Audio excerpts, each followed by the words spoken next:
At 8 p.m., my sister pulled into the driveway with her friends. "We're taking your car for the weekend." Dad added, "Stop being selfish, she deserves it." When I called the police and reported it stolen, their smiles vanished. I, 24M, worked 2 jobs for 3 years to buy that car. Not a hand-me-down. Not a gift. Mine. Every oil change, every insurance payment, every scratch on the bumper was mine to deal with. The title had my name on it, the loan was in my name, and I'd just made the final payment 6 weeks ago. That Friday night, I was looking forward to a quiet weekend after pulling double shifts all week.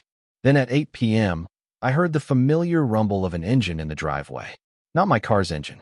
I looked out the window and saw my sister climbing out of her friend's beat-up sedan, 3 of her friends piling out after her. She was 20 and still living at home, same as me, though I'd been saving to move out.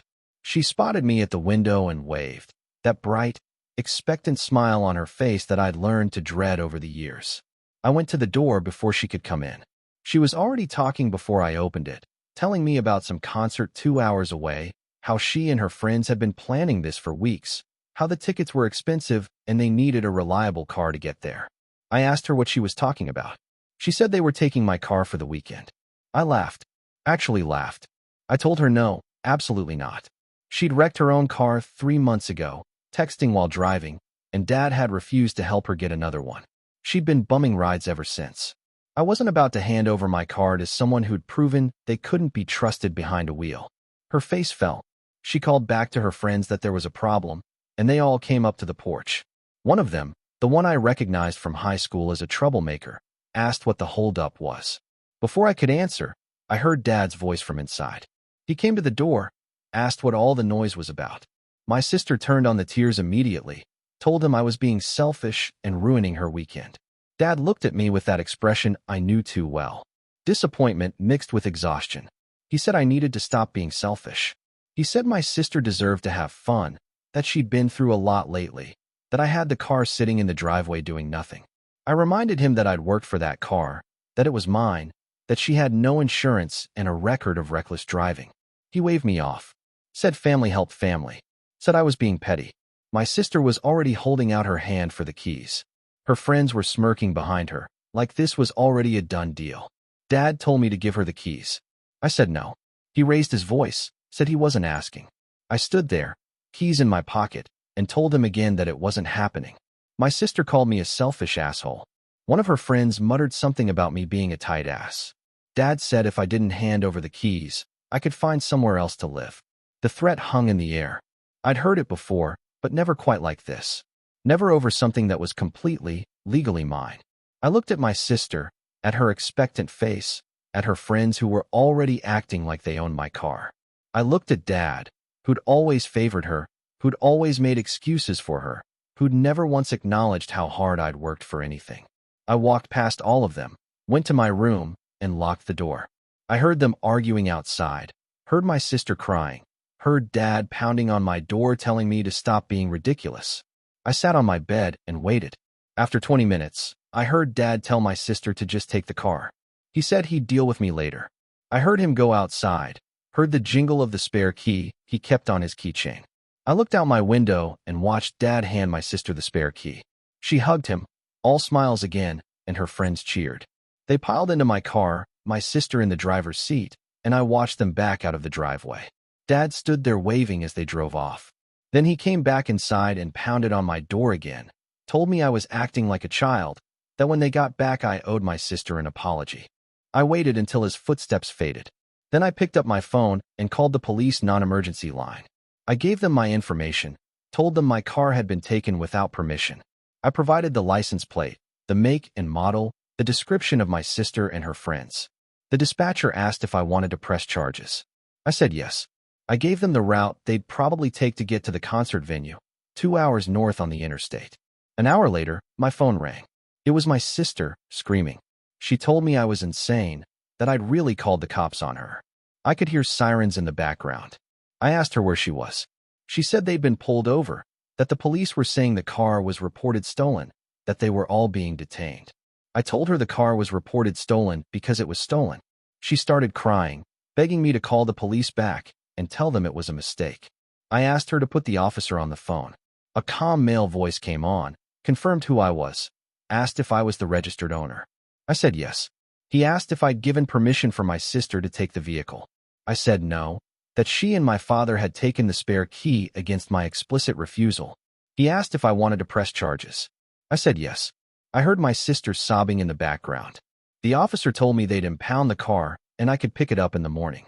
He said my sister and her friends were being taken to the county jail for processing. I thanked him and hung up. Dad burst into my room 5 minutes later.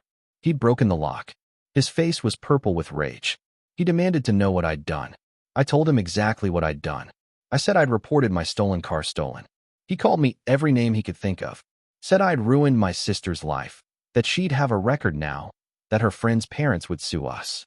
I reminded him that the car was mine, that neither of them had any right to take it, that actions had consequences. He told me to get out. Said I had until morning to pack my things and leave. I'd already started packing before he finished the sentence. I'd been planning to move out anyway, had been looking at apartments, had savings set aside. This just accelerated the timeline. I called a friend, asked if I could crash for a few days. He said yes without hesitation. Dad left my room. I heard him on the phone, presumably with a lawyer or trying to figure out bail. I packed everything essential, loaded it into bags, and waited for morning. I didn't sleep. Around 3 a.m., I heard Dad leave, probably heading to the jail. The house was quiet. At 6 a.m., I called a taxi, loaded my bags, and left. I didn't leave a note. I went to my friend's place, dropped off my stuff, then took another taxi to the impound lot. I showed my registration, paid the fee, and got my car back. There was a scratch on the bumper that hadn't been there before. I took pictures of it. Over the next few days, my phone exploded. My sister called from jail, begging me to drop the charges. I didn't answer. Dad called, alternating between threats and pleading. I didn't answer. Extended family started calling, people I hadn't talked to in years, telling me I was tearing the family apart, that I needed to fix this. I blocked most of them. Mom called. She and Dad had divorced when I was 12, and she'd moved to another state. She'd heard what happened through the family grapevine. She asked me to tell her everything. I did. She was quiet for a long time, then told me she was proud of me for standing up for myself. She said she wished she'd taught me that earlier, instead of always telling me to keep the peace. She offered to help with apartment costs if I needed it. I thanked her, but said I had it covered. The court date came. My sister had been bailed out after 2 days. Dad hired a lawyer for her. I showed up alone with my documentation. The title and my name, the registration, the text messages where I'd explicitly refused to let her take the car, the police report. The prosecutor offered my sister a plea deal. Probation, community service, a fine, and restitution for the scratch on my car. Her lawyer tried to argue that it was a family dispute, not a real theft. The judge wasn't sympathetic. She took the plea. Dad didn't speak to me during the entire proceeding.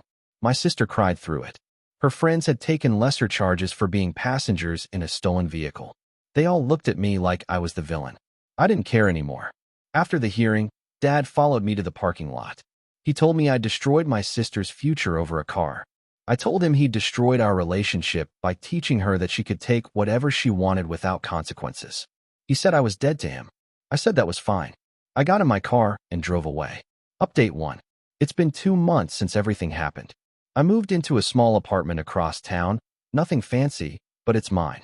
Work has been steady, and without the constant drama at home, I've actually been sleeping better than I have in years. My sister completed her community service last week. I know this because one of our cousins felt the need to inform me, along with a lengthy message about how I should reach out and make amends. I didn't respond. The restitution for the scratch came through, though it was less than the actual repair cost. I let it go. Dad hasn't tried to contact me since the courthouse. I heard through Mom that he's been telling everyone who'll listen that I'm vindictive and cruel, that I destroyed my sister's chances at a good future over nothing. Mom also told me that my sister lost her job because of the conviction, and Dad's been supporting her financially. She asked if that bothered me. I told her no. What did bother me was finding out that this wasn't the first time. Mom, feeling guilty about not being around more when I was younger, finally told me some things she'd kept quiet about. Apparently, when I was 16 and saved up for a laptop for school, my sister had spilled soda on it and destroyed it. Dad replaced it with a cheaper model and told me to stop complaining. When I was 18 and got my first real paycheck, My sister had stolen $200 from my wallet to buy concert tickets. Dad had made me apologize to her for causing drama when I confronted her. There were other incidents, smaller ones, things I'd written off as normal sibling stuff or convinced myself weren't worth fighting over.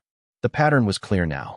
I'd always been expected to give, to sacrifice, to be the reasonable one.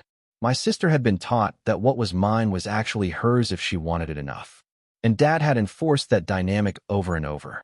I don't regret calling the police. Not even a little. But I do regret not standing up for myself sooner. All those years of being told I was selfish for wanting to keep what I'd earned, all those times I'd backed down to keep the peace, they'd just enabled worse behavior. Update 2.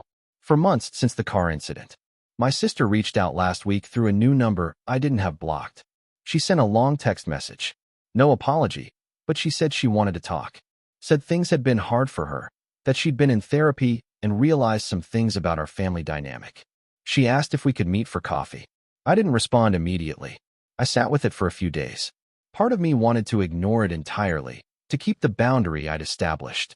But another part of me, maybe the part that still remembered the sister I'd grown up with before everything got so twisted, was curious. I agreed to meet. Neutral location, public place, daytime. I drove myself and kept my keys in my pocket the entire time. She looked different. Tired, older somehow. She thanked me for coming, said she wasn't sure I would. Then she talked. She told me that losing her job had been a wake-up call, that having a criminal record made finding new work nearly impossible, that she'd been forced to actually face consequences for the first time in her life. She said her therapist had helped her see patterns she'd never noticed before, how Dad had always fixed things for her, how she'd learned to manipulate situations to get what she wanted. She didn't apologize for taking the car. She said she understood why I'd called the police, that she probably would have done the same thing if the roles were reversed, but she didn't say she was sorry. She said she hoped we could rebuild our relationship eventually. I told her I appreciated her reaching out. I told her I hoped therapy continued to help her. But I also told her that rebuilding trust would take time, and that it would require actual change behavior, not just words. She nodded, said she understood. We finished our coffee. She asked if we could do this again sometime. I said maybe. I drove home feeling strange. Not angry, not forgiving, just tired. Like I'd been carrying something heavy for a long time and had finally set it down, but my muscles still ached from the weight of it. Dad still hasn't reached out. I heard he's been dating someone, keeping busy. I'm glad. Maybe he needs distance too, needs to figure out his own patterns. Or maybe he'll never change. Either way, it's not my problem anymore. Update 3. 6 months now. Life has settled into a new normal. I got a promotion at my primary job, which means I was able to quit the second one. I'm sleeping regular hours for the first time in years. I've been going to the gym, picked up a hobby, started dating someone who thinks the car story is wild but respects the boundary I set. My sister texted me on my birthday last month. Just a simple happy birthday message, nothing demanding. I responded with a thank you. Small steps. Mom visited last week. She took me out to dinner, told me she was proud of how I'd handled everything. She also apologized for not seeing the favoritism sooner, for not intervening when I was younger. I told her it wasn't her fault, that she'd been dealing with her own struggles with Dad. She cried a little. We hugged in the parking lot. The cousin who'd been harassing me about reconciling finally stopped after I sent one firm message explaining that my relationship with my sister was between us and didn't require a family committee. Most of the extended family has backed off now. The ones who haven't are blocked. I drove past my old house last week by accident, taking a different route home. Dad's car was in the driveway. So was my sister's friend's beat-up sedan. For a moment, I felt that old anxiety, that feeling of waiting for the next demand, the next boundary violation. Then I remembered that I don't live there anymore. I kept driving. The scratch on my car's bumper is still there. I could afford to fix it now, but I've left it. It's a reminder, not of the fight or the betrayal, but of the moment I finally stood up for myself. The moment I chose my own peace over someone else's convenience. People ask me sometimes if I think I overreacted. Usually people who don't know the full story, who just heard that I had my sister arrested over borrowing a car. I don't waste energy explaining anymore. The people who matter know the truth. The people who don't wouldn't understand anyway. I'm not dead to Dad, despite what he said in the parking lot. You can't be dead to someone unless you were alive to them in the first place. And I'm starting to realize that I was never really seen as a full person in that house, just as a supporting character in my sister's story. A resource to be used, a problem to be managed. Now I'm the main character in my own story. And that story doesn't include people who think stealing is acceptable as long as it's from family. It doesn't include people who mistake boundaries for selfishness. It doesn't include people who demand respect while giving none. The car sits in my apartment parking spot every night, locked, keys in my possession. It runs well. I take care of it. And nobody takes it anywhere without my permission. That's not selfishness. That's self-respect. And I'm finally learning the difference.